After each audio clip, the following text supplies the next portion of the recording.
There is growing outrage after a black man was shot as he was out jogging in South Georgia. There is video that shows two white men confronting Ahmaud Arbery, and that video has led to protests in this case. That shooting was about 2 months ago, and there's still been no arrests. Tonight, we're hearing from Governor Brian Kemp directly about it. Earlier this week, I watched a video depicting Mr. Arbery's last moments alive. I can tell you it's absolutely horrific, and Georgians deserve answers. Tomorrow would have marked Arbery's 26th birthday. More protests are expected here in Georgia. Caitlin Ross reports the attorney for the alleged shooters claims he's the one who released the video.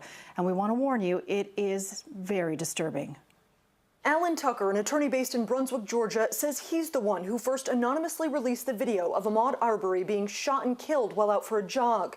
The video quickly drew calls for an investigation and arrest, but he says he released it for, quote, absolute transparency because my community was being ripped apart by erroneous accusations and assumptions. Greg McMichael is a former police detective and district attorney investigator who told his attorney he believed Ahmaud Arbery looked like a suspect in a recent home break-in in their neighborhood.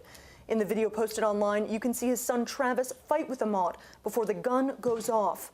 Ahmaud Arbery died at the scene and no one was arrested. That was February 23rd. The first prosecutor recused herself because she had worked with Greg McMichael at the DA's office.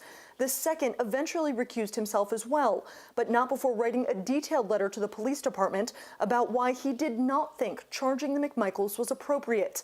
In the 3-page letter, he calls the McMichaels' actions, quote, perfectly legal, saying they were trying to make a citizen's arrest.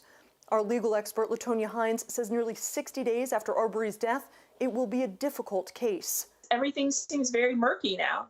They didn't make the choice to make the charges at the time when this first occurred, and now you've got two different prosecutors that this has gone through because of the different conflicts. On Tuesday, the special prosecutor assigned to the case asked the GBI for assistance. In a recorded message posted to Twitter, the GBI director promised a fair and thorough investigation. We are starting to hear from more and more political leaders about this case. Caitlin, we're hearing from people on both sides of the aisle who are reacting strongly.